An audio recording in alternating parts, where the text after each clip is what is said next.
So a number of folks have commented that they're surprised that the tops of violin family instruments are actually carved into shape rather than simply bent into shape with steam and pressure.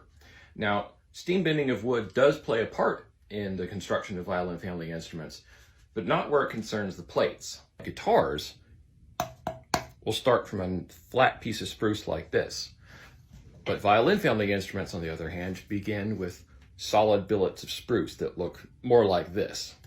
So this top started life as one piece of wood.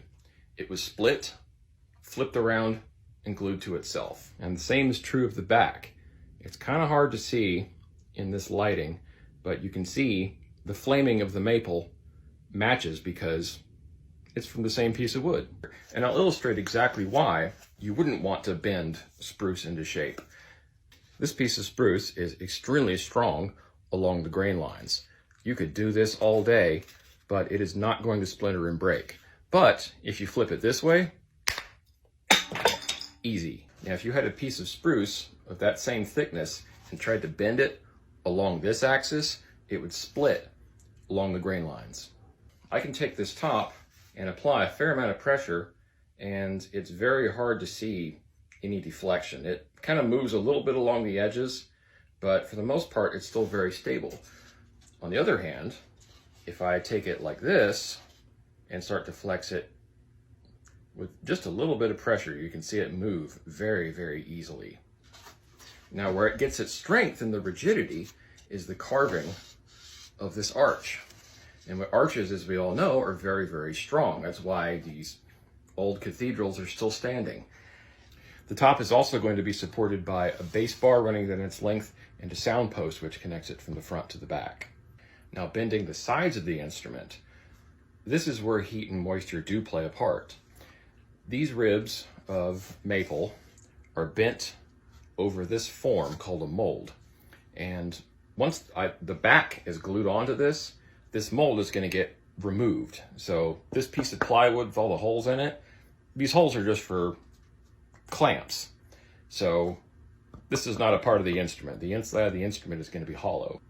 And the segments of the ribs are glued to these attachment points called corner blocks. Now, these blocks will also be trimmed down to save on weight. Now, a proper wood bending iron looks something kind of like this. This comes with digital temperature controls and is extremely reliable and works like a charm.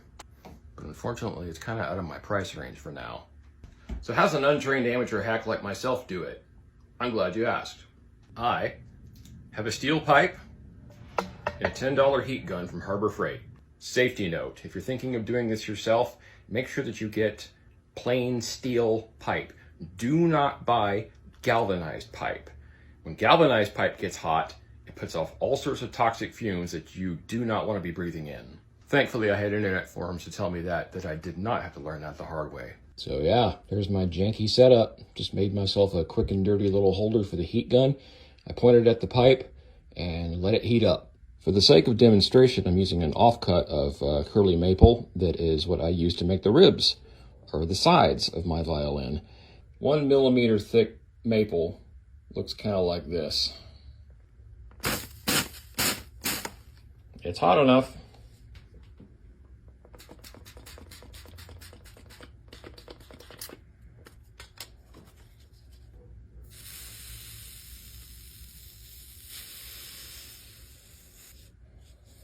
Now the sizzle has stopped. That's how you bend a piece of wood. If you're curious to see more about how I got to this point, check out the link in my bio. It'll take you straight to my YouTube channel. From there, you can see how I made the mold, the blocks, bent the ribs over the form and attached them in place. If you enjoy longer form content over on YouTube, I hope you'll give me a like and follow over there. And I'll see you all around.